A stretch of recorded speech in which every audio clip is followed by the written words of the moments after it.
West Bloomfield. The Temple Israel is a very large synagogue, Jewish synagogue with 12,000 members. I find this hard to believe. Inside job. You mean the theft of the drones at Fort? Yeah, I do too. It's got to be something. But is it possible that we have sleeper cells that have infiltrated our military?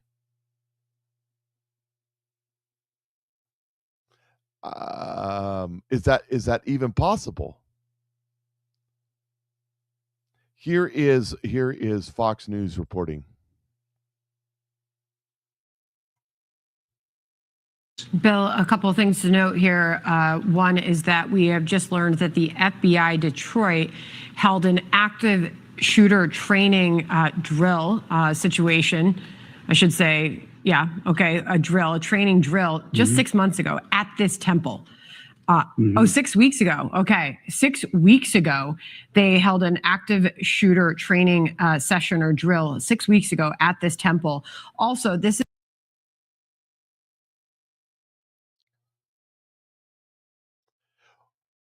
Make note of that, because I'm going to bash the snot out of the Patriot Mythology Insurgency by the time we're done here. They had training.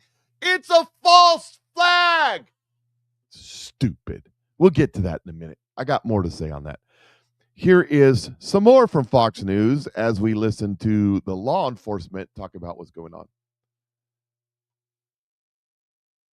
Came to the facility, breached the facility by driving into it, was engaged by security. We believe there is one individual deceased in the vehicle. It's been complicated because there was some fire, to say the least, with that vehicle. We believe that individual is deceased. No kids, this is the important thing, no kids or no staff was injured whatsoever, okay?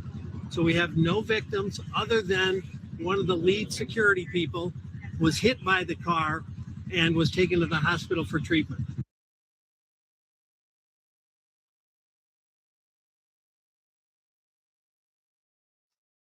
So somebody taking a car, ramming it into the Jewish center there, the big, large synagogue, the mega synagogue, like a mega church. It's a mega synagogue. I'm just playing. I don't know. Do they have mega pastors at mega synagogues like we do at mega churches? Could it be that some, I guess you wouldn't call them you call them rabbis, that some rabbis are just in it for the money? I mean, I'm not saying this guy was. I'm just saying people are people. It doesn't matter what religion they are. This is at Old Dominion. This is at Old Dominion, where an active shooter, the shooter came in and shot and killed a retired lieutenant colonel. Was the shooter? Did they describe those people at all? The description of the shooter, they said he was a Muslim man. I know he was a student at ODU. He was the student. He was a Muslim man. But boy, there's more on that story. We'll get to it. Let's just kind of load it up as it goes. There was a device found in the car, according to local law enforcement. Now, we're talking two different things. Don't get them mixed up. We have Old Dominion University and we have the synagogue. So we're back to the synagogue. It's all happening at the same time. The vehicle. There's only one person in that vehicle? That's what it appears at this point. What do we know about this fire? Something ignited in the vehicle. That's a work in progress. We're, through an abundance of caution, clearing the vehicle for IEDs or any explosives. We've got a significant number of bomb dogs on site, bomb techs on site, and all of that's going to be done to check the boxes. We have deployed resources all across the county, just in case, out of an abundance of caution, that there may be a secondary site, but we don't have any information at this time to believe that. So we want people to take a breath. No one was hurt. We're on top of it. The chief and his team got here fast Everything that was supposed to happen happened. Security did their job, and then the responders did theirs. Was it a Michigan vehicle? Sheriff, what did the call come out as?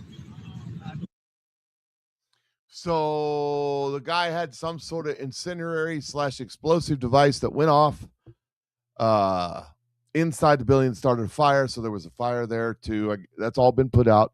Here is Old Dominion University shooter. This is from the scene as it was breaking. So there was a lot of chaos. This ends up being the shooter right here, former military,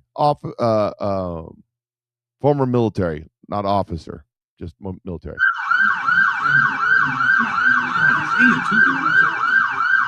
Where's that the suspect? So the guy laying on the ground that they were trying to help was the lieutenant colonel, retired head of the ROTC there, and he was shot. So here is some of this. Here is the individual that did the shooting. Remember I said, is it possible that we have sleeper cells in it? But this guy's story gets a lot worse, by the way. A lot worse. It's a lot worse. Also, it's again, it's a lot. Did I say it's a lot worse? I'm not sure.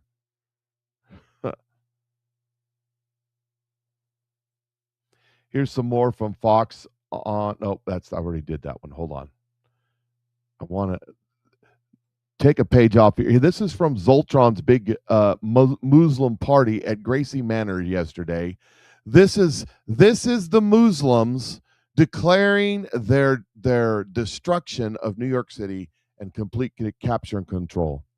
I got invited to have dinner with the mayor. Zohran Mamdani is the first mayor to host the iftar in his office, and it was honestly so wholesome. When we arrived, the room was decorated with these beautiful carpets. We all sat down, took off our shoes, and prepared to break our fast. I personally do not like dates, but of course the mayor gave it to me, so I had to try it. The conversations at this iftar was truly so wholesome. We spoke about our families, our Eid traditions, our favorite meals, and our goals for the rest of Ramadan. I participated, but not too much because that food was too good for me to put down. Me and him had a little one-on-one conversation about the rent prices in New York, and he said he's going to put it down. JK, he didn't say that, but he definitely should. Became besties after, and then finished off the night with taking pictures, content, and etc. And honestly, a huge shout out to our amazing mayor. I really wish you guys were there. We felt like a family. Everything was so thoughtful and wholesome. May Allah subhanahu wa ta'ala reward him, and I hope to be back here next year. Tell me why I got invited to an iftar hosted by Mayor Mamdani. At this point, my side quests just keep getting more random, but you bet I dropped everything to head to City Hall where the iftar was taking place. Zohran's team brought together a bunch of creators to join him for iftar, and I am actually a fangirl for him. Like, I can't believe this man is real. I low-key thought he was AI because he's too jolly and charismatic for a New Yorker. This man catered a massive spread of classic South Asian food, and you can tell he loves us. Then dinner turned into intentional conversations about Ramadan and what this month means to us. My favorite part was hearing from creators who don't practice Islam but have secondary knowledge through their friends. It's so beautiful when we share traditions without judgment, because that's what New York is. We are the most diverse place on this world, and I'm so grateful to call this city my home. With the mayor, So you all have to put on black burqas.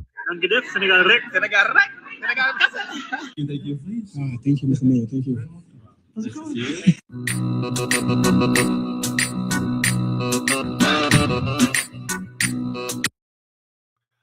Oh, it's so wonderful. It's so wonderful. Zoltron's taking over. Oh, let me put my burqa on and cover my eye. Then this, okay, now we're Islamists. Is this? While this is happening, they're blowing up synagogues and shooting people at Old Dominion. But I digress. And it's important to know how the guy at Old Dominion died. It's also important to know his history. We'll get to it. Nobody talk about it. Let me get to it. I'm going to get to it. I promise. Here he is, the shooter, National Guards member, former National Guard. He was not in the National Guard when this incident happened because reasons. Here we are. This is the shooter. This is the presser about the shooter. He yelled, "Agbu snack bar." It's a fair question.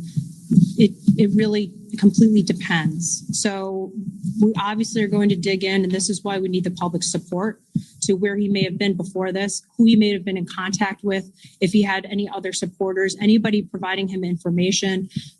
So we have to track every single lead down, and that is exactly what the FBI will do. Every single lead, we're going to track down the veracity of the information and make sure that we have a full investigation with as much information, again, to ensure that there isn't anyone else that he may have been receiving support from as well. Do you have any evidence that he was self-funded? No, I don't have anything at this time. Thank you, everyone.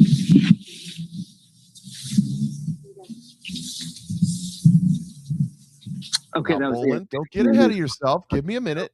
shooting in Old Dominion in Virginia. Paul, what do we know about this suspect? Well, we don't, excuse me, we don't know a whole lot other than the fact that we know he was already convicted for material support to terrorism, which is, by the way, the terrorism charge we have in this nation federally. It normally comes with a very big hit, but I think the most salient aspect of it is he's a naturalized citizen. Conviction on a terrorism charge means you're deportable. Why is he still here? And I can't believe that that's not the main question everybody's asking. Naturalized citizen, terrorism conviction. He ends up doing a whole lot less than what he should have done in jail. They get him out, and think about how I can tell you material support cases are not easy to make, all right? Made them, and it takes a lot of time and resources. And then to watch a guy that you got locked away where you said, all right, at least we got that guy off the street. He's not going to hurt anybody. And then they let him out, and then he does this, and he could have been thrown out of the country to begin with, is really astounding. And you know what? They have to do a forensic of what went sideways here, because that's not supposed to happen. All right. So this guy was a non-citizen who joined the military to get his nationalization papers. He was busted for providing material support, in other words, spying for ISIS as a National Guardsman, was sentenced to 11 years in prison, only served about half that time. Now he storms Old Dominion and kills a retired lieutenant colonel who was head of the ROTC program while screaming Agbu snack bar.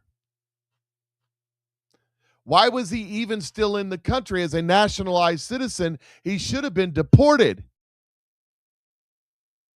especially after he provided material support to our enemies. Why was he here? Oops, sorry, I don't want to put Chucky on there yet. We'll get to the SAVE Act. I was trying to take that off to make sure it doesn't make noise. Here we go. Here we go. This is Nick Sorter reporting. Breaking: the shooter at Old Dominion University in Norfolk, Virginia today is reportedly Mohammed Jello, whatever his name is, a former Army National Guardsman arrested in 2016 for providing material support to ISIS per at Carrot. Why is someone convicted of supporting ISIS walking free? He was sentenced to 11 years. He got out. Jola, a naturalized U.S. citizen from Sierra Leone, traveled overseas multiple times attempting to join ISIS. He was convicted in federal court and released from federal prison in 2024. He should have been in Guantanamo Bay. The shooter is now deceased. Good riddance. Oh, but wait till you hear the Paul Harvey, the rest of the story. I'm just saying, good times here. Here is more report from the synagogue saying that the guy's badly burnt in the fire he started. Let's just dial in here because the sheriff is talking with the press here. Information changes involved. Here's what we know so far. A car came to the facility, breached the facility by driving into it, was engaged by security. We believe there is one individual deceased in the vehicle. It's been complicated because there was some fire, to say the least, with that vehicle. We believe that individual is deceased. No kids, this is the important thing, no kids or no staff was injured whatsoever, okay? So we have no victims other than one of the lead security people was hit by the car and was taken to the hospital for treatment. That individual should be okay. So far, that's our information to this point. We have agencies from all over. Obviously, ATF is here, FBI. More than likely, will be taking the lead on this based on some of the preliminary investigative information we have, but we're not going to go into that at this point. But we want to assure the community it doesn't appear to be anything active. We're still clearing the area. We're going to clear vehicles for any explosive devices, the building, etc. Unification of the families and the kids are in progress. We've accounted for everybody that we believe was in the building at the time. So we're on path to continue to maybe pivot to, is there anybody else involved? And the investigative. Okay, so there's more of the briefing. Kash Patel says that the FBI personnel are on the scene with partners in Michigan and responding to the apparent vehicle ramming and active shooter situation out of Temple Israel Synagogue in West Bloomfield Township, Michigan. It's not like there's a whole lot of Muslims in that neighborhood. You know what I mean? They're reporting that the synagogue shooters believed to be dead, blah, blah, blah. I'm going to skip that one because it's kind of old. Now, here is this the one? I don't know if this is a repeat of the first one. I'll find out here in a second. I got two of these videos, but I got a couple of them a couple times as I was posting stuff real fast, trying to get everything covered. I can tell you that we have confirmed reports that prior to him conducting this act of terrorism, he shouted, Okay, that's a repeat. That's what I thought. But I don't want to miss the one. There's another update that I don't want to miss because it's really important. Bill McGullen says the victim of the terrorist attack at Old Dominion has been identified as Lieutenant Colonel Brandon Shaw, who was a professor of military science and a leader of the university's ROTC program. He was a veteran of Operation Iraqi Freedom, Operation Enduring Freedom. He says, it makes me sick. Survives all of that just to be murdered on U.S. soil by terrorists who should have never been on the streets. I agree. Absolutely.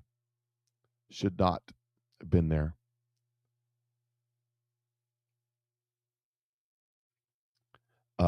Speaking of terrorism, speaking of Ilhan Omar, Marco Rubio announced this yesterday. I can't wait to see Ilhan Omar's response. Of our foreign policy, and it should be used for the purpose of furthering the national interest. That doesn't mean we don't care about human rights. That doesn't mean we don't care about starvation. That doesn't mean we don't care about hunger. That doesn't mean we don't care about humanitarian need. What it does mean, however, is that even foreign aid, which is not charity, it is an act of the U.S. taxpayer. The American charities are free to give their money to whoever they want, as long as it's not a sanctioned entity. But the United States and the taxpayer money should be spent in furtherance of our foreign policy, should be spent in places and on things that further our foreign policy. And even that is not unlimited. We have a limited amount of money that we can dedicate to foreign aid and humanitarian assistance. And that has to be applied in a way that furthers our national interests. And that's what we have sought to do as well. And in that endeavor as well, we have empowered the regional bureaus and our embassies to play a dramatic role. In fact, they are not just the implementers of this. They, in many cases, are the ones that are suggesting and are leading the response. And so bringing the tools of foreign aid underneath the umbrella of our broader foreign policy has been an important and dramatic reform. Even in the midst of all that, we remain engaged around the world, including in conflicts that perhaps are not central to everyday life in America, but the president has made it a priority to be a peacemaker. So there's Marco Rubio. The State Department has defunded support for Somalia. I think we should stop sending money to everybody. You got all the people like Rand Paul and Tucker Carlson and Anomaly and Ann Carroll and Candace Owens and some of my friends right here in Sedalia, Missouri, screaming and hooting and hollering. Yes, Matthew Herring, you know who I'm talking about. Screaming and hooting and hollering, we need to defund Israel. We need to stop giving support to Israel. Blah. and I say, you want to stop giving foreign aid to Israel. I want to stop giving foreign aid to everybody. We're $39 trillion in debt. We ain't got no money. We have to print it to give it. We're not the same. So I'm all for it. Cut them all off. All of them been sucking on the teat of this hog for way too long. Cut them all off. It's time for them to grow up and become adults and take care of themselves. That's the way I feel about it.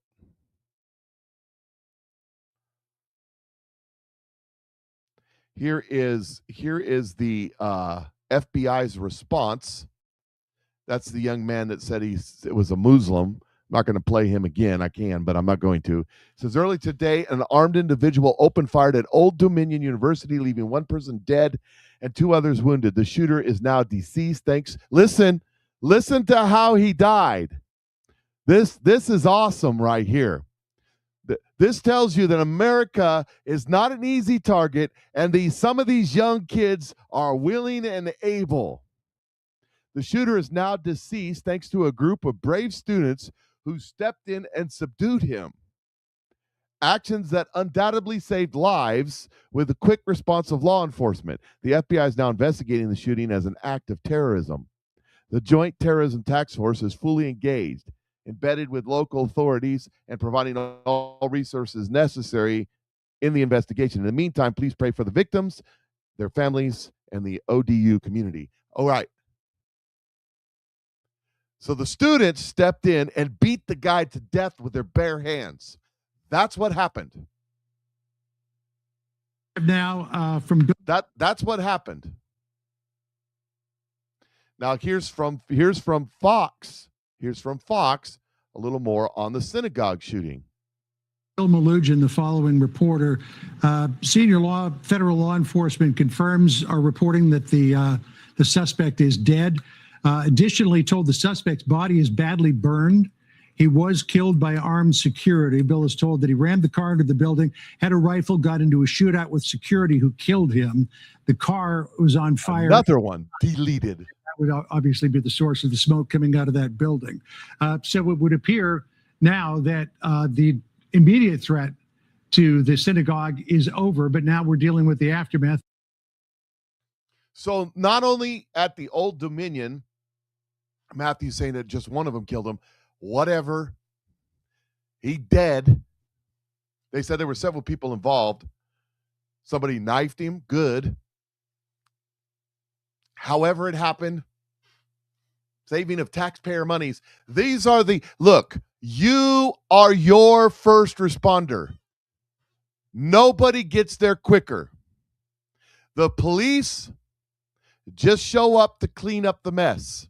That's it. You want to save your life and your family's life, it's up to you. You are your first responders. At this synagogue, he drove through the door, jumped out of his truck, started shooting, and armed security at the synagogue responded by sending him to Allah. So good for them. You are your first responder. And by the way, when seconds counts, cops are only minutes away. Both of these situations were taken care of by potential victims who said, we're not going to be the victims.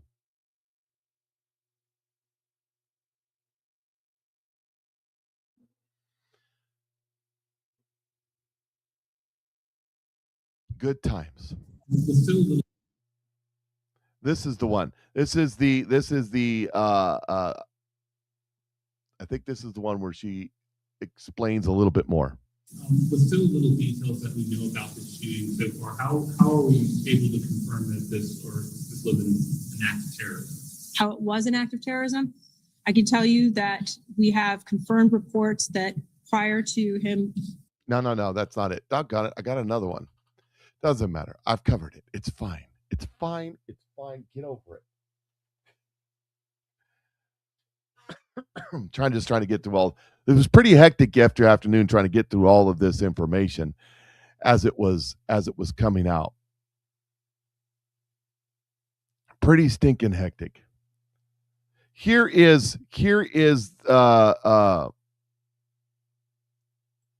Soros-backed Virginia attorney, Ramon Ferrari for Fatahi. I wonder what his religion is. And the reason this ISIS shooter was able to do what he did is conservatives and Donald Trump's fault. It's a national sickness. We live in a country where people care more about guns than they care about 6-year-old children. They care more about guns than they care about synagogue worshipers. And they care more about guns than they do about college students. What that means is that it does not matter how hard President Hemphill works, how hard the chiefs work, somebody will be a victim eventually. It is a matter of time. And until there is the political will to break the spell of the cult of gun absolutism, you will see more incidents like this. So if you're looking for somebody to blame, don't look at anybody up here. Look at our lawmakers who don't have the courage to implement sensible gun control measures. Look to a Supreme Court that enables them, and do something about it. So that is the lesson. Let's mourn the people who have died. Let's decry what has happened, but let's keep the focus where it belongs. It belongs on us and having to change something so that we don't have to suffer through this. And if I was a reporter, I'd tap my hand too. Are you a Muslim? Is that your faith, sir? I'd tap myself like he was tapping his hand. I'd tap my hand too. Are you trying to disarm us, sir, so that your Muslim compadres can kill us all, sir? It was not the gun's fault. It was the Abu snack bar's fault. It is not a cult of guns. It is the Second Amendment that our founding fathers put in to protect us from tyranny, whether it's religious tyranny or governmental tyranny, because our founding fathers knew that when seconds count, authorities are only minutes away. It is the right of the people to keep and bear arms. Period. And you, sir, should sit down and shut up. The gun had nothing to do with this. The Abu snack bar had everything to do with this. This guy was a jihadi carrying out jihad, hence jihadi. And you, sir, are one too. You want to disarm the United States of America because you'll never have a successful jihad as long as there's kids with a knife at Old Dominion willing to do what needs to be done. Or there's Jews at the synagogue, heavily armed, ready to defend themselves. Rotate your selector switch from safe to semi and prepare to defend your position, as they say.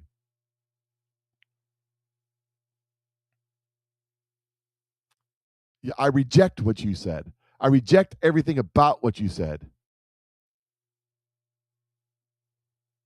Here's some more as the authorities are now saying exactly what I just said, that the synagogue attack was stopped by armed security. Well, wait till I get to the Patriot mythology pusher insurgency. I want to make sure the local community is aware, first and foremost, is this community works together hand in glove. This community takes care of each other. And we have been communicating regularly. I have been texting the chief, not just in West Bloomfield, but every place that's got significant houses of worship, the Jewish facilities, synagogues, temples, you name it, over the past 2 weeks. Obviously, what happens around the world sometimes affects us.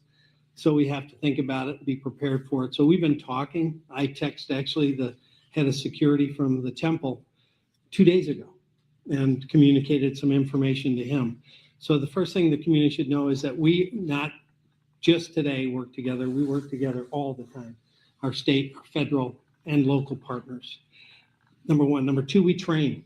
In our world, preparation is important. We hope and pray it never happens, but that's not a strategy. Preparation is. So all of us have been training together for many years for active shooters or active assailants, mass casualty events, and tragically, we've had way more than our share. So that is ongoing and is in place. The third thing is important to note, no children and no staff were hurt. So we know there's evil in the world, and we know they only have to get it right once, and sometimes they do. They may not come on anybody's radar and they show up, but what happens when they show up, that's where training and preparation kicks in. The security staff did an amazing job. And you'll get some of the details on that. They stopped It's a false flag.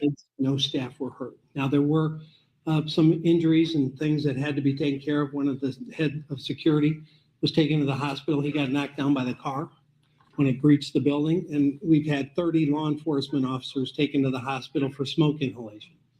So a lot of our folks from my SWAT team and other agencies are still in treatment because that building became engulfed when the car and we'll learn all of that through the investigation, why it became engulfed in flames, what was the ignition source. And I think the ATF is taking the origin of that source and origin of the fire. But in any event, what it did, it caused terrible, terrible smoke in that part of the building. And so when all of our people collectively went in that building to search out the threat, to remove innocent, a lot of them took in significant amount of smoke inhalation, and they're at the hospital being treated. So I also know you're going to have a lot of questions.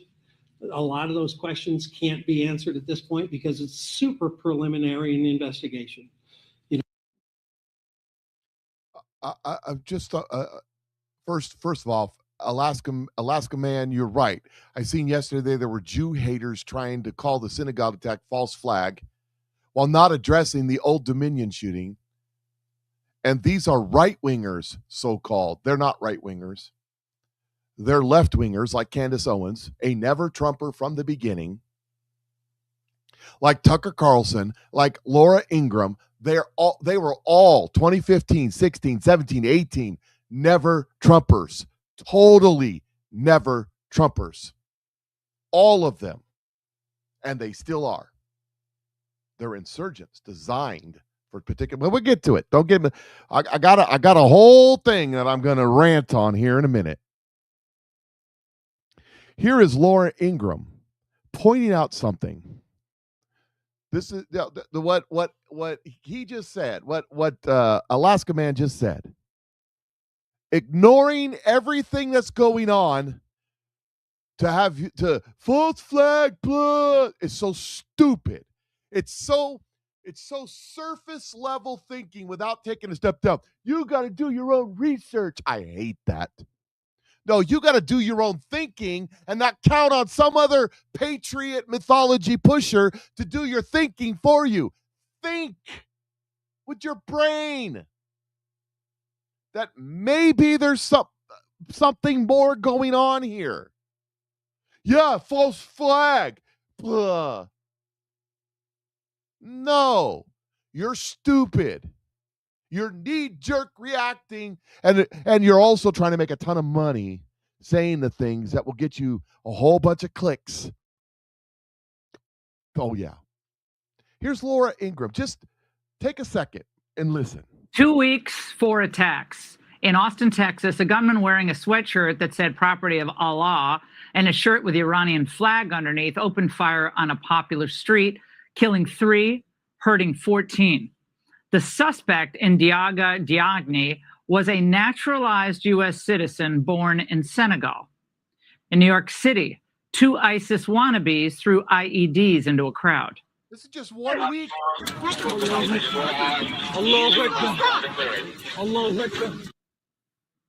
Both men are U.S. citizens, parents immigrants. They traveled to the Middle East recently for months at a time, and they all emigrated from the region years ago. Today in Norfolk, Virginia, in an ROTC classroom at Old Dominion University, as we just discussed, a convicted ISIS supporter killing one, yelling Allahu Akbar, during the attack. The gunman, Mohammed Jalloh, is again a naturalized U.S. citizen, this time from Sierra Leone. And in Bloomfield Hills, Michigan, a truck driven into a synagogue. The suspect is dead. The FBI is still investigating who he is, where he's from.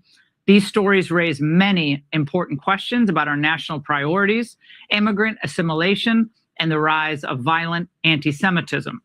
And so all that happened in the last week, 7 days. And I think it's going to get worse. So I played a video on my show after the show. It's on my Telegram page. If you're not part of my Telegram page, you're not part of Telegram, you ain't getting all the information that's out there. You aren't doing your research and you're studying. No, especially if you're not on my page where I don't put out the clickbait crap. T.me/Patriot Mike Thoughts. Links are in the description section. Download Telegram at telegram.org, telegram.org. And you don't have to put it on your phone. You can put it on your laptop, on your desktop, wherever. Because the biggest complaint is it sucks up memory on your phone. But you need to do it. And I know some of you did, so I appreciate it. You know, the Patriot mythology conspiracy people are all, Telegram's deleting my following. I'm down 400 today. Oh. You know what that is? Again, it's not having logical thinking and reading the terms of service of Telegram and understand what's really happening. You see, if you sign up on Telegram and you don't use it for a year, they delete you. If you don't log into your account on Telegram within a year, they delete you to keep their servers smaller. Doesn't cost them as much money. But I got people like, who did we talk about the other day? Mark Taylor. Conspiracy theory. They're out to get me, Mark Taylor. Oh, I'm down another 600 followers on Telegram. You know why? Because people got on the Telegram, started following right as in 2020, right as it came out. When was it? 2021, 2022. When they were deleting us all off of all the platforms, when they killed Parler, everybody switched over to Telegram. Bunch of people. But Telegram, again, has its flaws. It does suck up your memory and stuff like that if you don't set your settings right. So people started dropping off. And that's what's really going on with Telegram. With the people losing membership. But no, oh my God, it's terrible. Oh, they're out to get me. No, they're not. Read the terms of service. You'll understand what's going on. You don't have to be dumb. I'm sorry. He's not the only one. A bunch of the right-wing people. I haven't got any messages from me. Oh, you know what? I haven't got any messages. I just noticed that the other day. I've probably been 2 weeks on Telegram without receiving a message from some beautiful lady going, "Hi, Mike." And I'm thinking to myself, yeah, right. There's a reason. There is a reason, and that's not happening. I'm just saying. I am just saying. Okay, so doggone it. Yeah, I know what you're saying on Telegram. Hey, did y'all see that the Supreme Leader is in a coma he's missing a leg, and that the reports are that he might be dead. Have you seen that? That he might be dead. Well, I guess if he's in a coma, missing a leg, and he might be dead, he doesn't need the salt trick anymore. Because they say he suffers from impotence. I'm just saying.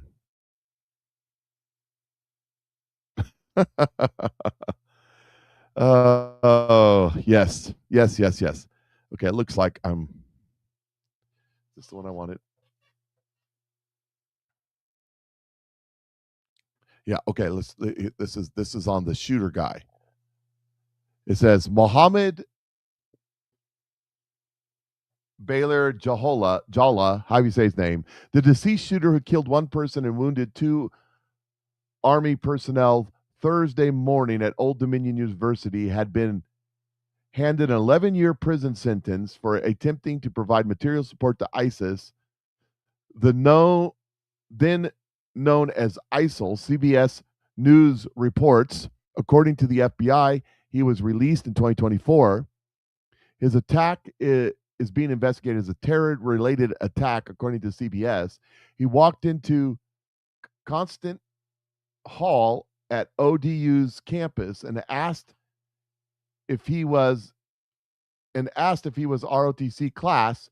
When they responded yes, he opened fire, killing the instructor and a retired U.S. Army officer. This was an intentional targeted attack on military potential by ISIS, by jihadists, by however. A second wounded victim is in critical condition, and a third is released from the hospital. So that's what this is. That's what this is. This is terrorism 101 on display. C3 says this. Let me get this straight. Our government imported terrorists, gave them citizenship and taxpayer-paid benefits, and when they get caught plotting their terrorism, our judges let them out early so they could carry out actual terrorism. That can't be it, right?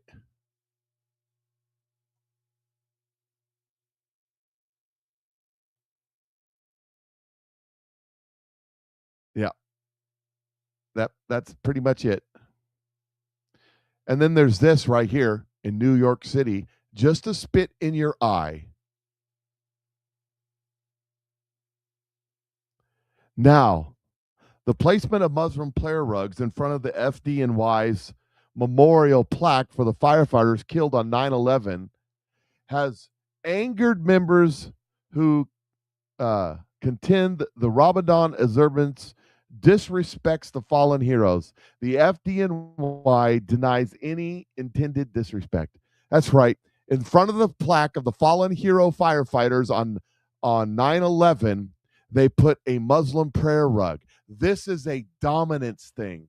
This is telling the world that they've conquered New York City. That's what this is all about. Now, just for the fun of it, this will probably get me kicked off of Facebook, but I don't care. Here we go. Activate the sleeper cell. But I've never been attacked by a block of gelatin. So I don't worry about what it does to a block of jelly. I worry about what it does to this asshole down the hallway. And if I shoot him and he keeps coming, I should do what? Shoot him again. And again, and again, and again, and repeat as required until what I want to happen happens. And when they fall on the floor, they're fine, but you can be killed by someone you've already killed. So if the son of a bitch moves or starts to get up, shoot him again. Terminal ballistics. Pistols put holes in people.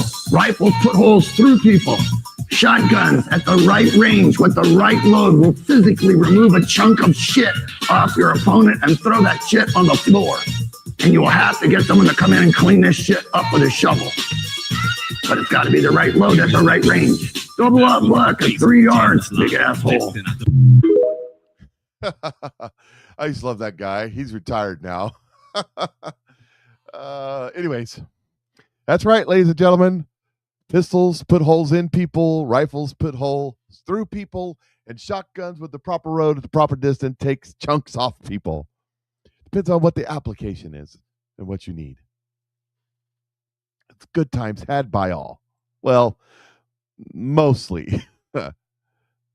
Mostly all. Let's see here. Which one do I want? Oh, the FBI. There we go. So here's the conspiracy theory. This is justthenews.com reporting. Here's the conspiracy theory. Watch this. Yeah, if you want to look up, they say you like that guy, Thunder Ranch on YouTube. A bunch of his old videos are there. They're great. The FBI's Detroit field office trained leadership and staff at Temple Israel in West Broomfield Township, Michigan, in how to stop an active shooter in January, just weeks before the driver rammed his vehicle into the Jewish temple. The driver on Thursday's incident was found dead in his vehicle, but was reported carrying a rifle in his car, according to the Daily Wire. The information has changed, by the way. He was dead outside of his vehicle, but that's another story. This is as information was just coming out. No staff or children in the temple were injured, but a security guard was hit by the vehicle and taken to the local hospital. The FBI posted about the active shooters seminar January 30th, which was designed to help clergy and staff at the temple learn how to respond to an active shooter situation amid rise of anti-Semitism.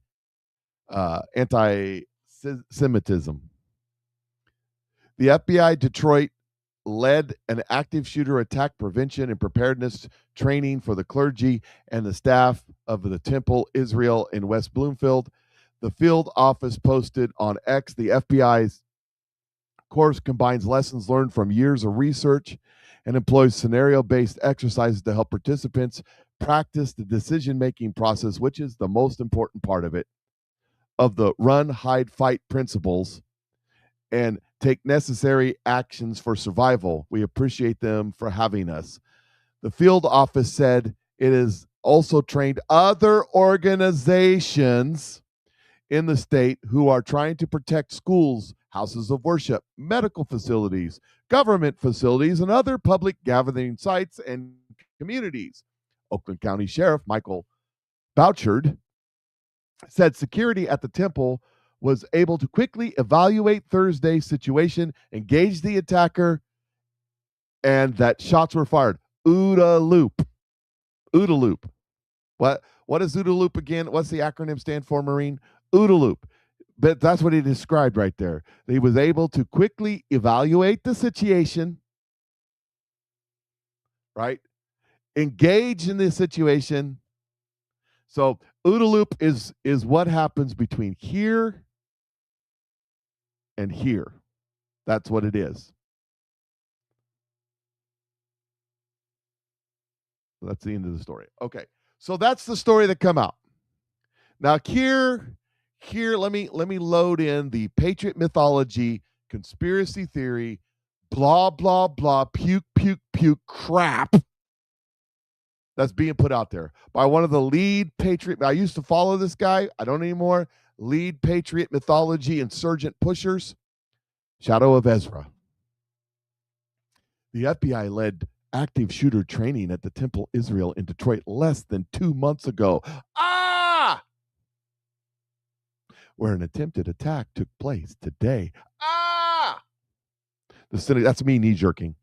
The synagogue clergy and staff participated in an FBI-led training, which specifically used a scenario based on exercises similar to today.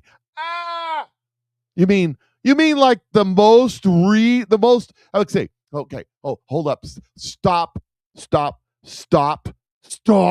knee-jerking, and let's just think about this first. Let's just put our thinking caps on, not our knee-jerking cap. Let's go a little bit deeper than the surface, than the candy fluff Patriot mythology BS that's being put out there.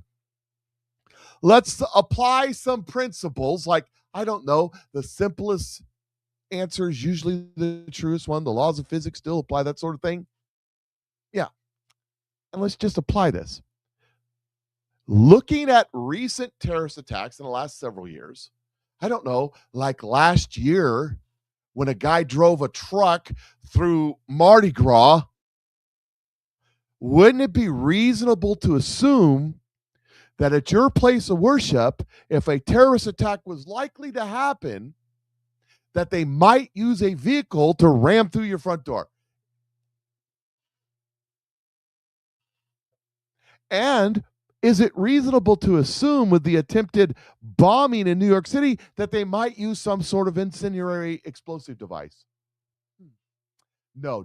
They're going to come in and they're going to scream Abu Sakbar and serve everybody pulled pork nachos and BLT sandwiches because they love us. They're the religion of peace, don't you know? So why the hell would you be upset with somebody going, I don't want me or my family or my friends at my church or synagogue to become victims of Islamic extremist terrorism. So maybe we'll put some thought into stopping that. Oh my God. Oh my God. It's a conspiracy. It's a false flag because they thought about it and trained for it. Oh my These people are so stupid and ignorant. Tired of this. It's a conspiracy theory. Oh my God. He's not the only one. Several others are saying it. Anomaly was saying it.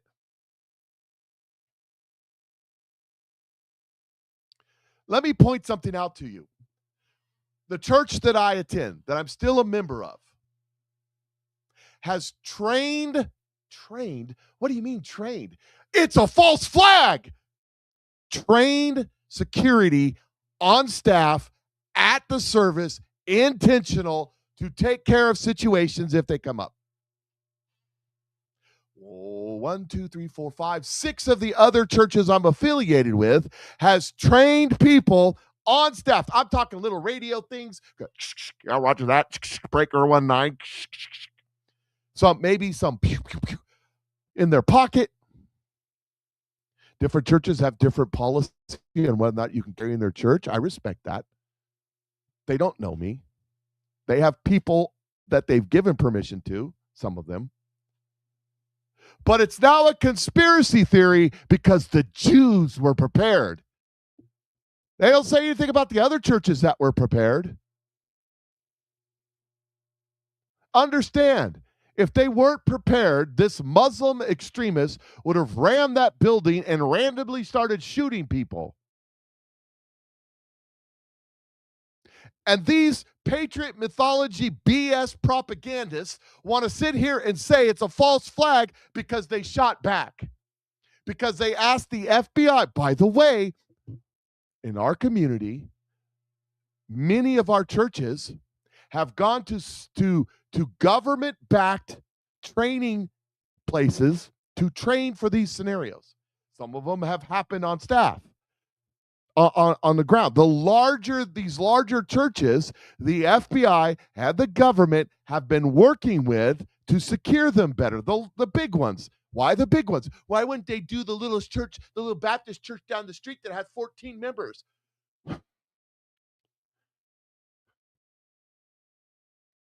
Because the bigger ones are bigger targets. Duh. Some jihadi is not going to get his 70 virgins when he goes out and takes out Sister Susie playing the organ with 3 people in the room. No. 12,000 Jews, that's a good target.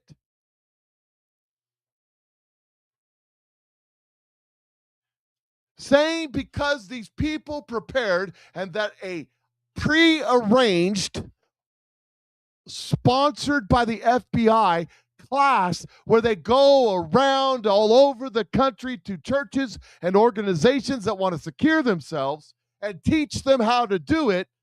Duh. Why would we not be doing that?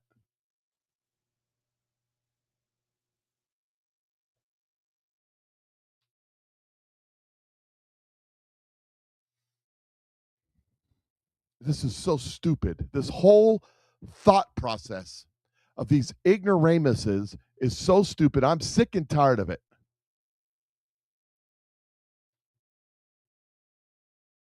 I'm tired of it. And I will push back with it violently with my words. Violently with my words. I will push back against these people because I'm tired of them. The superficial. You know what these Patriot mythology, and some of you guys follow these guys. You know what the Patriot mythology people are? Are you ready for this? They're the Joel Osteen. They're the name it and claim it preachers of the Patriot movement. They tickle your itching ears with what you want to hear. Oh, but I've done my research. No, you have not. I don't care how deep you dug into subjects. The deeper you get, the more propagandized you get.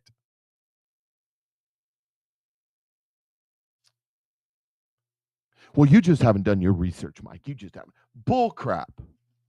I've done more than you. I understand more than you.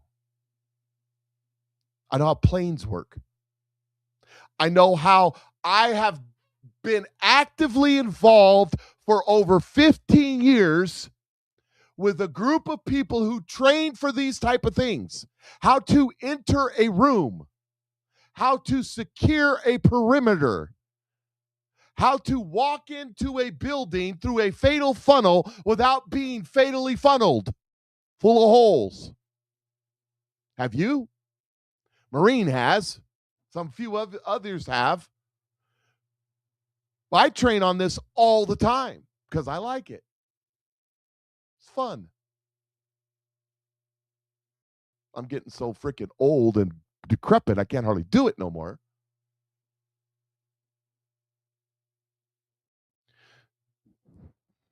And you want to know something? Some of these so-called patriot mythology pushers, they do the same thing. They go to the gun range and train stuff. By the way, if you're going to the gun range with your gun going plink, plink, plink, plink, plink, plink, plink, let me tell you something. Number one, if you ever have to get involved in a shooting incident, if you ever have to defend yourself, my wife says that she does real research. She actually does my research. She's my researcher.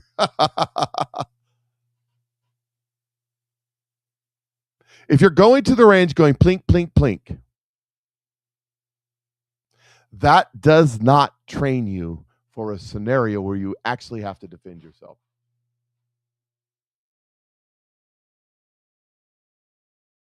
Something just fell in my house. Y'all excuse me a second. It sounds like somebody just came through my back door.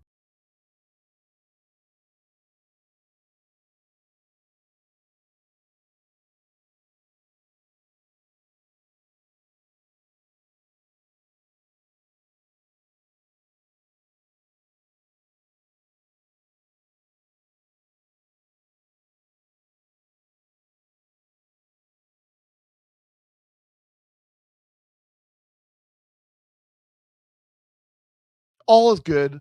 All's good. False alarm. My daughter had put the bottled water up on the counter and took several bottles out of it, and it lost its balance and fell off. City for shots fired. I pulled it off the screen. You wouldn't have heard anything. But right behind my door is a tactical shotgun with overloaded rounds in it. It's got buckshot, overloaded buckshot, slug, overloaded buckshot, slug, overloaded buckshot. That's what's loaded in. So it'd be fun. Anyways, but it did sound like someone just opened my back door. I was like, ooh, what was that? I was like, what got me though, what made me pause on that is my dog didn't react. So that confused me. Because if someone even breathes by our doors, the dog's that's what it's there for. Anyways, false alarm, all is good. Thought I better go check that out. Anyways, it's always good to be safe than sorry. And with the things that are going on nowadays, with the where they call you out, what they call that? You know what I'm talking about, right? Where they call the sheriff on you, some kind of, what do they call that? You just don't know. So, anyways, all is good, all is well. Do not fret. So then there's this story. I don't know if y'all seen this. So Pete Hegseth, just before the war started, he spent a bunch of money on lobster and steak. Now, anybody that's served in the military knows exactly what I'm talking about.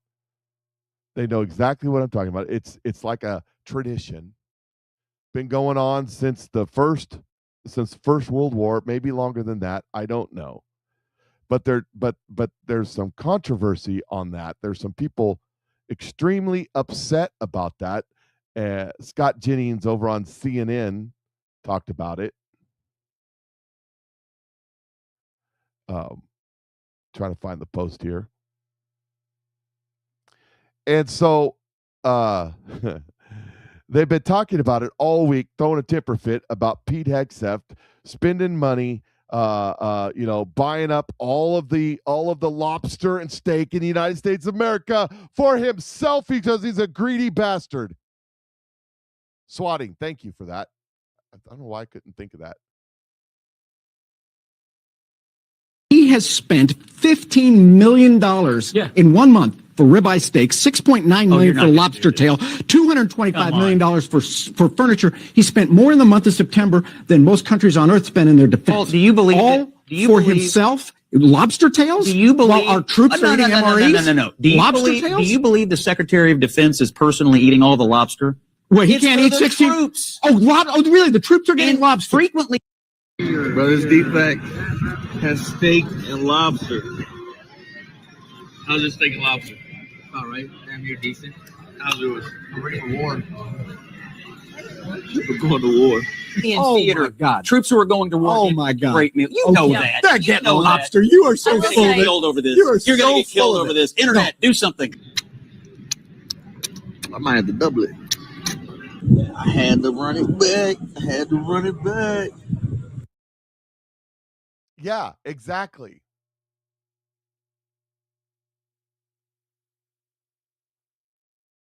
Yeah, right. Debbie says the morons that are sending buku the money to other guys. How about the fraud? How about the fraud? Just admit he ain't even touched the fraud at one Leering center. Wendy says this about my false flag incident. She says, you're missing a moment, Mike. It was a false flag. It was not a false flag. Me shutting off and going to see what happened was not a false flag. It was false. That is not a false flag. A false flag is something that does happen, a real incident that they blame on the Muslims that the Muslims didn't do. Or like when CNN goes, you see the guy, right? He's dressed in the Muslim garb, right? He's got the checkered thing on his head, and he's screaming, Agbu Stekbar, Agbu Stekbar. And CNN goes, a white Republican mega guy, that would be a false flag. It was from 80 through 88. I was in from 80 to 88 in the Navy. We received it once a deployment, always traded lobster for extra steak. I would do that too. I'm not into the lobster thing all that much, but it's, when you're out in the field and you're eating MREs for, let's see, I arrived in country on September 4th, 1990. And we ate MREs until the DFAC was set up, where we got the K ration, the big cans, which is basically big MREs. September, October, it was late November. I ate MREs every day and nothing else. I'm just saying. Except for the time that we raided the supply tent because they put the maintenance guys in charge of guarding the supply tent at night, and we found the dehydrated steaks and the pancakes and the dehydrated eggs. We had a good cookout after that. But that never happened. That was just a story, a rumor. It never happened. Here we go. Ta-da! Steak, caprese salad, asparagus underneath, garlic bread that I already been into, lobster, hush puppies, a baked potato under this. Steak. That's pretty good. Caprese salad. So good. Asparagus. Okay. Baked potato. Let's try a piece. Lobster. Oh, that's so good. Hush puppy. Garlic bread. This might be my favorite thing. Shrimp cocktail. Wow. They ate fruit salad. Yummy, yummy. And it goes so good. You got watermelon. I don't know if you can see there's an actual fruit salad. It's like nuts, blueberries, and like some kind of cream on it. Ooh, it's like cinnamony. Pecan pie. Oh my gosh. Not better than my mom's, but that's pretty good. White cake. This is the good frosting. So, chocolate cake. Ooh, she's soft. Oh my gosh, bro. That's so good. And you know I gotta get my Stanley, girl. Crisp. All right, girl. Time to get back to work. Woo! And by work, I mean an ice cream party. Brothers Defect has steak and lobster. How's this steak and lobster? All right, damn near decent. How's yours? I'm ready for war. We're going to war. We're going to war. Everybody knows when you get it, you're going to war. And then Pepe Deluxe responds and says, Paul Begala is an idiot. Thank you, Scott Jennings, for setting the record straight. I have no idea how you aren't fired. I mean, that is a sincere compliment. Fired from CNN. That's what he's talking about. Every bite sounded like well, I don't know about all that. But I do know what it's like to be in the military and get a good meal every once in a great while, especially while serving. Although some people don't understand it. Some people just don't. They just don't get it. Some people are just ignorant intentionally. And I think that's what the case is here. You know, the saying, you can't criticize the military if you never served in the military. Well, most of these CNN idiots, they should listen to their own advice.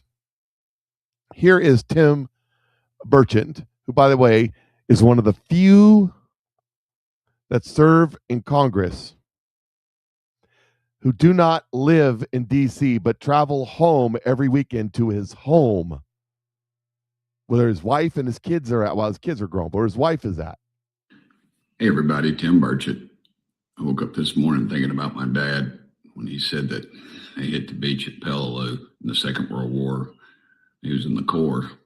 He was a combat engineer, and they fed them a steak dinner, and how good it was and how thankful he was to get it. Because when they were in the mess, like these guys are in, most of the time they eat what's called MREs, but back then they ate K rations, and Daddy's K rations were dated and they were left over from World War I, if you can believe that. But it's very disingenuous for these Democrat congressmen and senators to point out how much money we're spending on these steak and lobster meals when you know every dadgum night they're going out with some fat cat lobbyist and he or she's feeding them, guess what, steak and lobster. And somebody's paying for that, and it's going to end up being you and me eventually.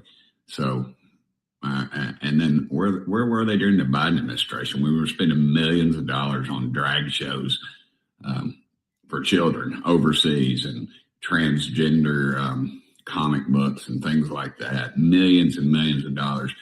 And we're still sending $40 million a week to the Taliban, which was, guess what, started under the Biden administration. So I can't believe it, really. It seems that they are directing the media where to look, and they're not paying attention to the big picture on purpose. And they're good at it. So anyway, thank y'all for sending me here, and please pray for our country. Somebody says, where are the vegans? I can't think that if there was ever, when I was in, of course, it's been, a long time ago, any vegans in the military. You just don't get enough. I mean, you got to understand how active you are at 19, 20, 21, 22, 23 years old in the military. All the running, all the training, all the things that you do, how active you are. I don't think you could survive if you were vegan. You got to have that protein. You got to have a lot of calories. I think there's 2,500 calories in an MRE. And the reason that there's 2,500 calories in one MRE is so that one MRE will sustain you for a day, if necessary. But we would eat 2 or 3, breakfast, lunch, and dinner, and it wouldn't affect us. So what are we talking about there? 7,500 calories a day? That's a lot. But when you're 19, 20, 21 years old, and you're burning that, doing what you do, activate almost is not going to go. It's not that much. It's not that much. There's so much fraud going on, and I've posted a lot of the fraud. Again, you should be on my Telegram page. I just haven't been able to get to the fraud because of all the other stuff going on. But just a couple little things on the fraud. This is a new thing. I hadn't heard of this, but this is nuts. Homeless is not going to go away. Let me tell you why. Have you heard of body brokering? Someone that finds homeless people out of state, gets them insurance, shifts them to California, puts them into a drug rehab center in California. The drug rehab center makes $30,000 to $45,000 a month for the rehab. Then that person comes out of rehab, they give them drugs, they get them hooked again, and they put them back in. So that's called body brokering. And the person that finds these people gets commission. From their commission, they pay these people, ship them one way over to California, and they get them insurance. It's gotten so out of control and so bad that there's certain states that if you come from those states, those insurance are not acceptable because it's been done so much in California. And part of the reason is that the rehab facilities make a ton of money from all the homeless coming in. Then when they come out, and if they don't relapse to go back in, then they go to the homeless encampments and the homeless industrial complex that we have with the hotels and everything. I mean, a lot of them are billionaires who donate to the local politicians to get these government contracts like Project Home Key. So it's not going to be fixed. It's so cynical. It makes me so sad. Yep. That's interesting. You know what makes so they're taking these people, they're committing fraud, getting them through their program, then they get them re-addicted so they can put it back through their program just to make money. That is insane. But that's what these people do. These terrible human beings.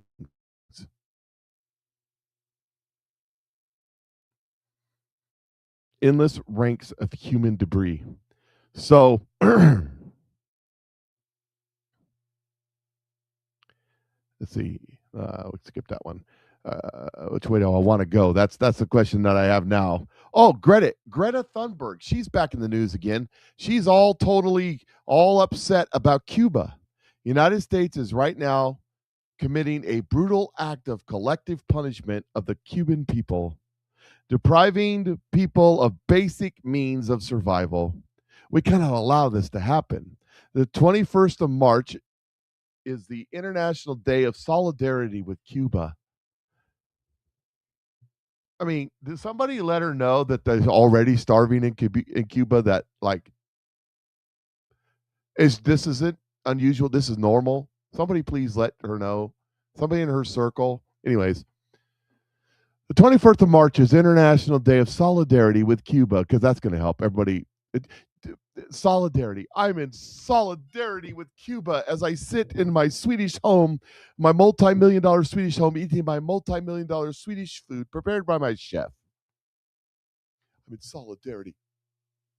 I'm going to put a little pin on. Do you remember when Rush Limbaugh used to wear the little dollar bill as a sign? He used to talk about the pin. Oh, I'm going to help the homeless. And then they would show up in San Francisco and kick the homeless off the heater grate so they could lay down for an hour with the cameras on the heater grate. What good does I'm in solidarity with the Cubans? What good does that do a Cuban? You know, it actually talks about that in the Bible. It talks about that in the Bible. It says, you tell people, be well. If someone comes to you starving, you say, be well and be blessed and go on about your way. You haven't done anything to address their problem. That's Greta Thunberg. But it does make her a lot of money. It says the Nostra American convoy arrives and she's got another convoy of ships. Don't be careful because the last ship that tried to make it to Cuba, they shot it up. Carrying humanitarian aid by air, land, and sea. International solid. By the way, you better not do it by air. They don't have any aviation fuel. You won't be able to leave.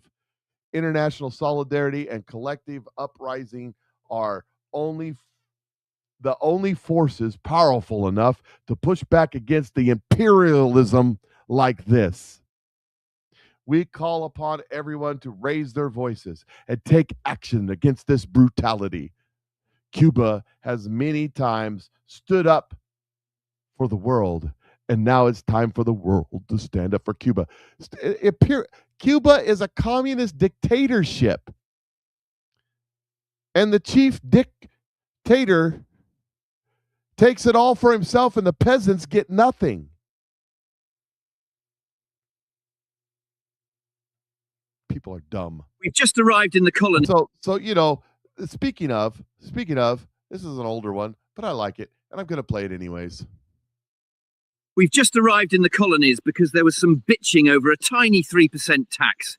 Not that big a deal, but whatever, this shit'll be easy. What the actual fuck? Where the hell are they? Unless they're lined up 10 feet in front of me wearing bright blue uniforms, I can't see them. These guys are such assholes. What kind of a dickhead doesn't line up in a straight line and patiently take turns shooting one another? These colonials are worse than gonorrhea. They hide behind trees and pick us off while we pass through single file wearing bright red. And you would know, Corporal, even though we're the superpower of the world, we still don't know how to counter this ingenious tactic of hiding behind trees. God damn, we've been here 8 years and are just getting our shit pushed in. These boys weren't kidding. They really do hate taxes. Okay, this is our last stand. We may have a chance if we just... Nope. Shit. Never mind, those ass-smelling French are here. I'm here in place of Cornwallis, because apparently he's really sick today, to deliver terms of surrender to that giant stud right there. That was AI, by the way. We didn't really go back in time and film it, but if we did, that's probably what it'd be like. So there's this happened yesterday too. I don't know if you all seen this, but this U.S. Central Command, it says 4 confirmed deceased and loss of U.S. KC-135 over Iraq. Tampa, Florida, at approximately 2 p.m. Eastern Time on March 12th, a U.S. KC-135 refueling aircraft went down in western Iraq. 4 of the 6 crew members on board have been confirmed deceased as rescue efforts continue. The circumstances of the incident are under investigation. However, the loss of the aircraft was not due to hostile fire or friendly fire. The identities of the servicemen are being withheld until 24 hours after next of kin have been notified. Now, another KC-135 emergency landed in Iraq with severe damage to its rudder, and the speculation is they collided somehow. I don't have an answer. I don't know, but we did lose a KC-135 over Iraq. So, not good. Not good at all. Let's see, what else? What else we got? Oh, speaking of Patriot mythology pushers, and I want to remind you something. General Flynn, Colonel McGregor, I've said this before. If they're not in the inner circle with Trump and they're giving information out, you have to question. Another Patriot mythology insurgent BS spreader is the general. Everybody's always posting that crap. He gets some stuff right, but he gets an awful lot wrong. It's just ridiculous. But let's go back to this. It's that General Flynn says, who wants to be a millionaire? Tucker Carlson, how do we get out? Colonel McGregor, phone a friend, doesn't know how to get out. An interesting and worthy analysis by a proven warrior and strategist. Keep in mind that in warfare, the best plan provides the most options right up until the last possible second. Tucker Carlson asks Colonel Douglas McGregor how the United States can get out of the war in Iran. Well, it's easy. After we bomb them into oblivion, we support the people of Iran in rising up and taking their government over and let them elect their own governor. It's government. That's how it happens. We don't have to do this. It's dumb. But these people over here commiserating, completely out of it. They don't know what the strategy is. They don't know what they're doing. They don't know how they're doing it. They don't know anything. They know zip, zero, nada, and they're out of here armchair quarter.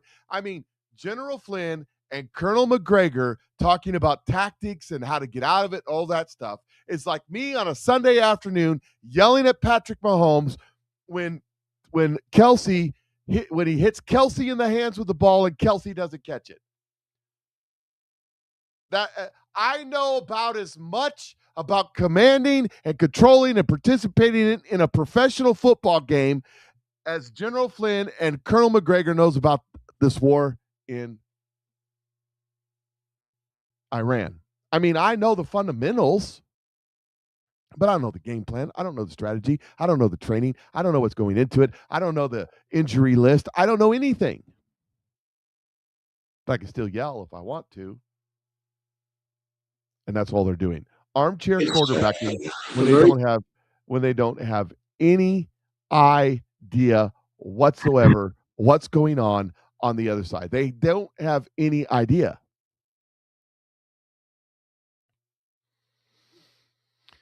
Let's see, which court was this? Let's see. Just as a judge. Let's see, the Circuit Court of Jefferson County. Jefferson. Yeah. At Kansas City. So here we go. Court ruling in Missouri. Says judge has just upheld Missouri Republicans' new 2026 congressional map that hands Republicans +1 U.S. House seats in November. Yeah, they redid the map. They got rid of the seat in Kansas City. It's gone. That this corrupt regime has a. So the Iran's sports minister on country not participating in the World Cup, considering that this corrupt regime has assassinated our leader, under no circumstance will we participate in the World Cup. Donald Trump says the Iranian national soccer team is welcome to the World Cup, but I really don't believe it is appropriate that they be there for their own life and safety. Thank you for your attention to the matter. Now, what does that mean? Well, the Iranian government has threatened to kill the women's soccer team in Australia because they didn't sing the national anthem. So, the reason that Iran doesn't want their soccer teams coming to the United States of America, because they'll probably defect. That's why. That's the reason why.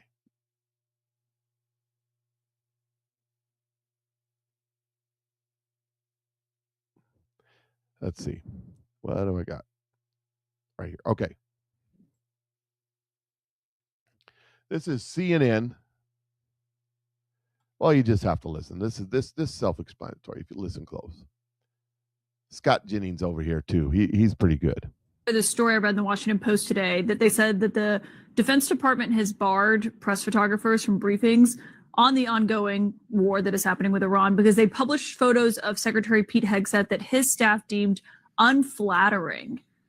The White House's response to it wasn't really to deny it, but they said that the Washington Post had fired all their photographers in response to this. But I mean, do you think that's appropriate for them to be banning photographers during a war because they don't like pictures? I don't know how any of the four of us are qualified to comment on this. None of us has ever taken an unflattering photo. So that's number one. Number two, I don't know. Look, I look at this as what... But you would have criticized Lloyd Austin if he threw out Reuters photographers. I would have criticized him if he went AWOL. Oh, which he did. And I certainly did. Look, right, but that's my point. This is small ball. Right, Scott? This is because...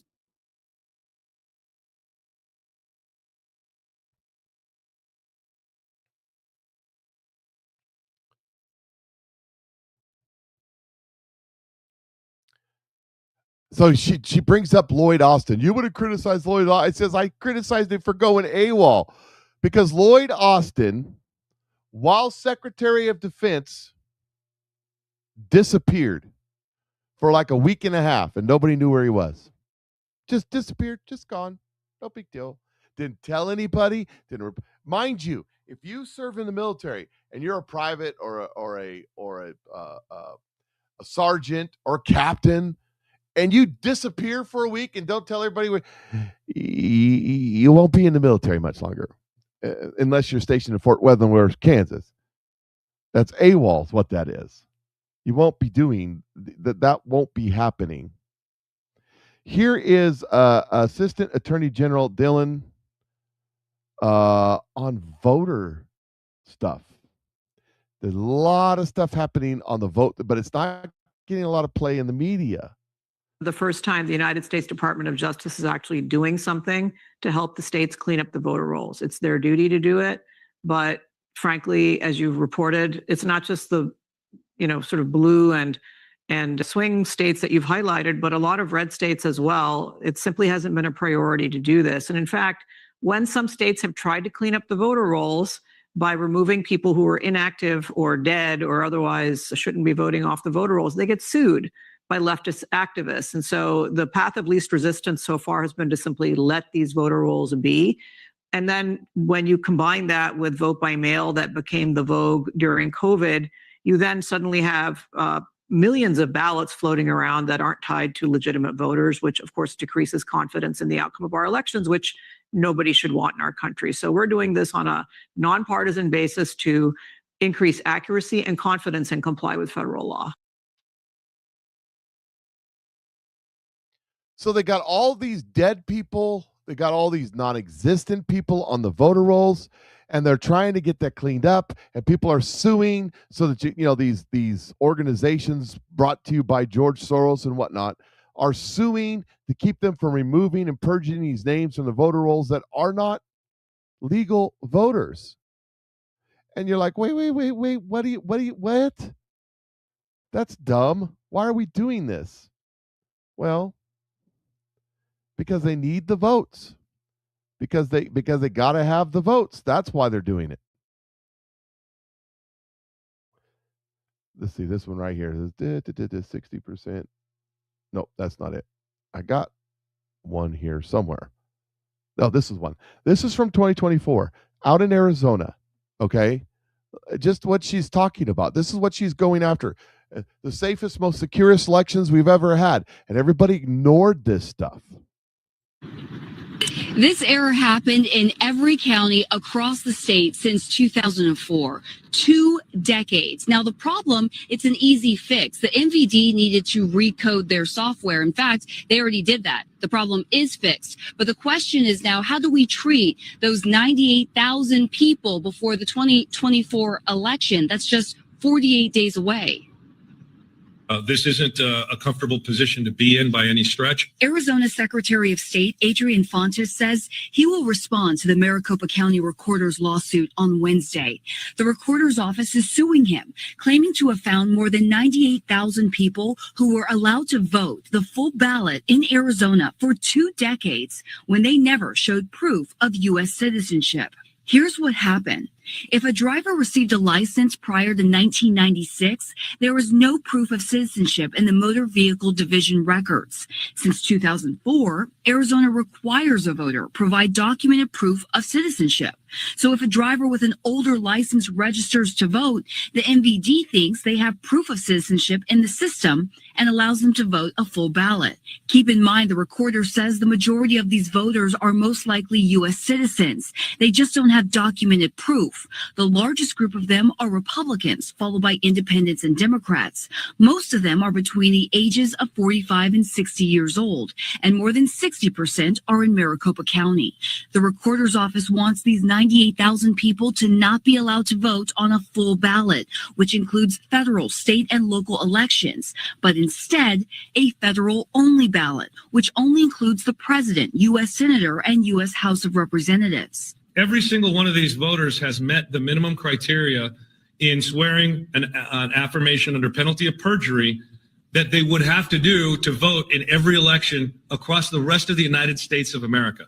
Only Arizona has this, what I think is an unreasonable extra burden on its voters. Maricopa County Recorder Stephen Richer wrote on X, the secretary argues that it is too close to the election to implement such a change and that would be unduly burdensome on voters and deprive them of their voting rights. That is why we are going to the courts to get. So it would unduly burden voters and deprive voters of their rights. What about citizens? Notice the word that they use. They're worried about voters. Chucky Schumer does the same thing. He's worried about disenfranchising the voters, the American voters. He's not concerned about American citizens. The words they use is very, very, very important. Here's Mike Lee on the SAVE Act. Maybe. Any election becomes meaningless if the franchise, that is the body of electors, is open-ended and unlimited. There's an old expression that goes something like this. It says, if everyone's family, then no one is. If everyone is a voter, then no one is, especially in a country where we've got over 30 million non-citizens residing in our country, and probably at least 10, 15, maybe 20 million or so of those are here illegally. And you're making it excessively easy for them to vote. You're creating a recipe for a nightmare for somebody else to commandeer your own election.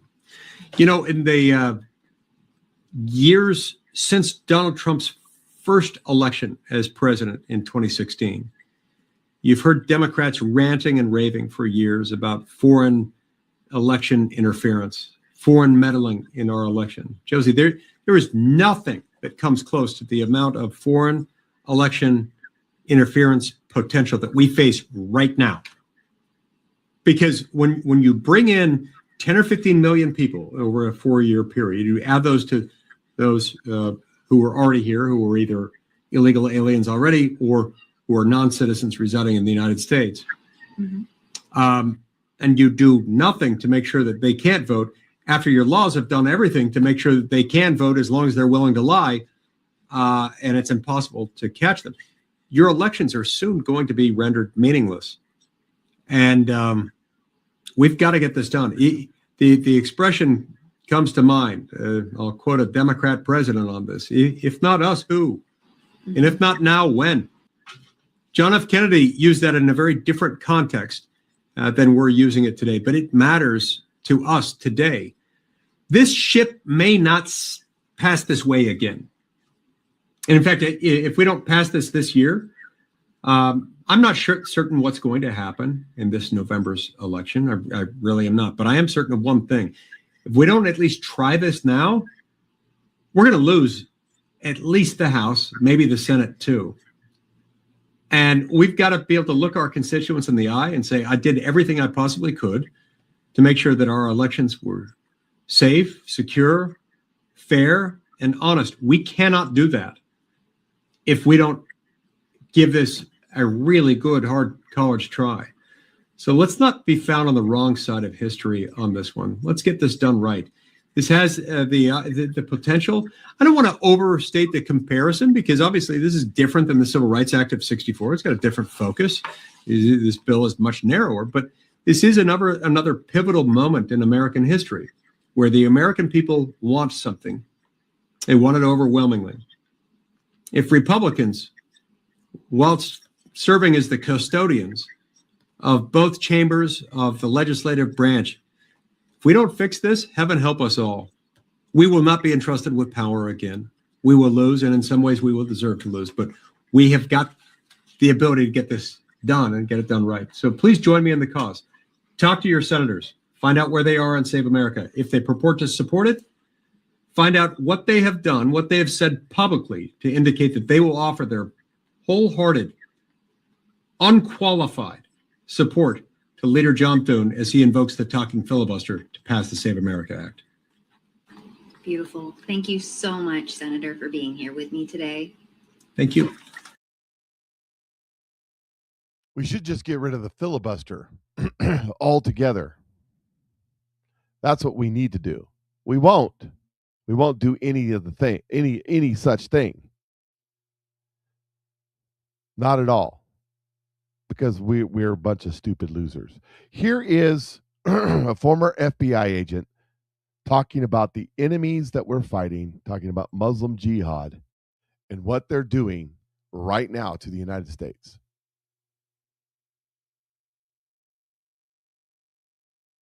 According to all Islamic doctrine, is to ensure that there is an Islamic state throughout the entire world called a caliphate, and under that, Sharia or Islamic law is the law of the land. That's it. Islam is no more complicated than that. Islam breaks the entire world into two parts. The Dar al-Islam, where Sharia is the law of the land, and the Dar al-Harb, the house or abode of war, where there is not Sharia as the law of the land. The function of Islam is to eliminate the Dar al-Harb until the entire world is a Dar al-Islam. And the vehicle to do that is called what? Jihad, which in 100% of all published Islamic law is only defined as warfare against non-Muslims. So let's just put that on the line. And so we're here talking national security issues. We have people here that are running for the office of President of the United States, and we have to begin there. And what I would put forth is that since, and actually prior to, but since 9/11, our entire national security apparatus has been unprofessional in its approach to this war, from the four-star generals to the office of the president, to the national security staff, to the leaders of DHS when it was created, the FBI, the CIA, and other agencies. Because we have said this has nothing to do with Islam, despite the fact that our warfighting doctrine says when you analyze an enemy, you start with who he says he is and why he's fighting. And 100% of this enemy that we're facing, from the jihadi in Chattanooga to the 9/11 hijackers and everybody before and in between, have all said we're Muslims waging jihad in the cause of Allah in order to impose Islamic law and establish caliphate, period. So that's what it is. And if we look in Islamic law, authoritative Islamic law, the kind you get at mosque bookstores, not at Barnes and Noble, you will see that 100% of them say that jihad is warfare against non-Muslims. And it's total warfare. It's not just guns and bombs. It's psychological warfare. It is political warfare. It's subversion. It is the whole 9 yards. It's total warfare, something that our DOD has not been practicing. I would say you'd have to go back towards Reagan administration and maybe even beyond that. Complete and total war against non-Muslims.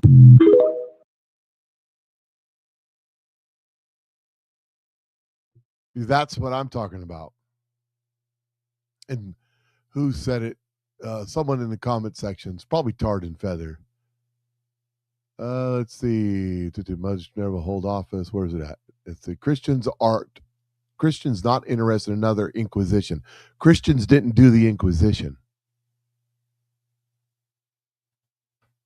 That was not Christian. That was governments. However, we don't need an Inquisition. We need a revival. How do we win this? We win the hearts and minds of the Americans. How do we win this? We let God change the hearts and minds in America. That's how we win this. That's how we push this back.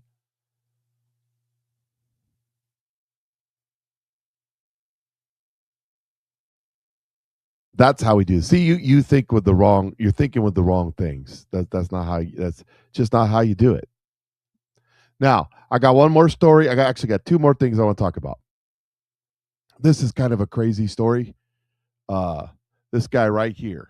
This guy right here was just released from prison. This is a crazy story. Ohio treasure hunter who was sent to prison for refusing to tell authorities and investors where he stashed $500 million worth of gold discovered in a 1857 shipwreck has been released from jail. So here's the story. Thomas Thompson, now 73, was sent to prison in 2015 after he refused to tell a federal judge, his own lawyers, and his investors where he hid the collection of gold coins and bars discovered in a shipwreck off the SS Central America.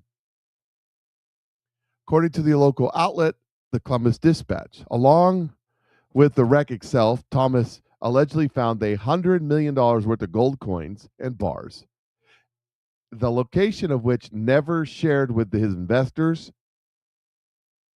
The investors filed a lawsuit against Thompson in 2005, claiming that he sold $50 million worth of the gold without paying them.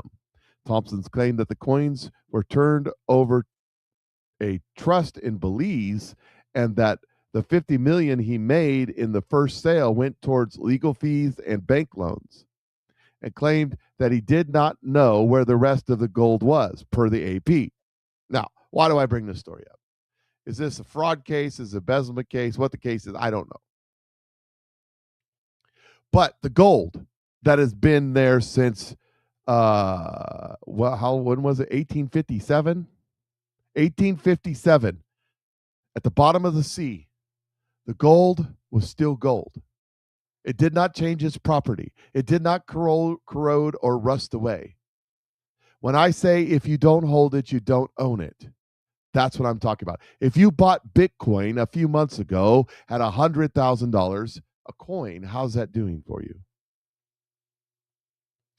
If the power was to go out because of a terrorist attack, what would happen to your Bitcoin? Your dollar bills will rot and mold and disappear. Your bank account, you don't hold it, you may not have access to it. But if you purchase gold and silver and other precious metals, they will always be gold and silver and other precious metals. They will always be worth something. And that's why I tell you this story, because this was found, it sunk in 1857, and when this guy found it in 2015, the gold was still gold. You say lead, if you're talking about the high velocity type, the powder that makes it high velocity can degrade over time. The bronze or brass can corrode, making it not effective. But gold and silver never changes its properties. It always is what it is.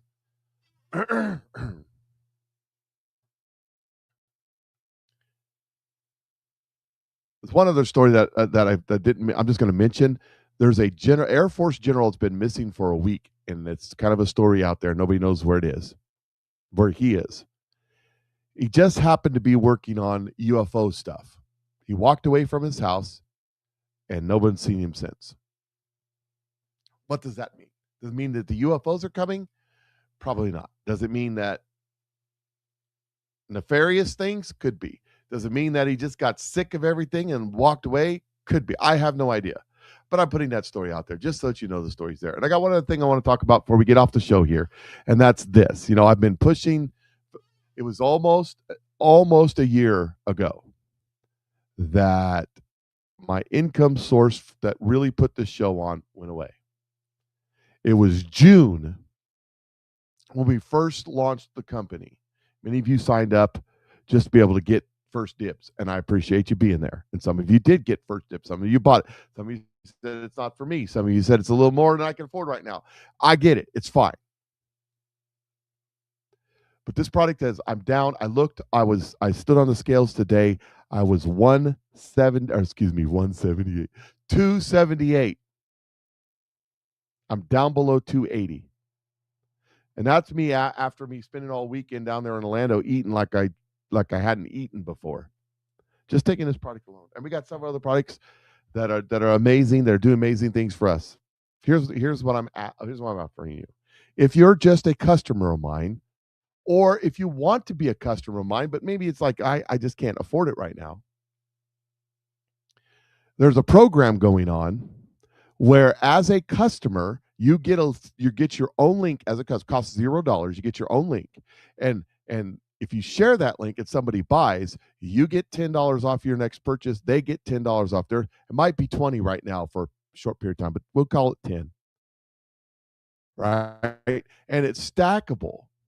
So if 10 people sign up as customers using your link, you will get $10 off times 10. So you get $100 off your purchase. So basically, you could get this product for free.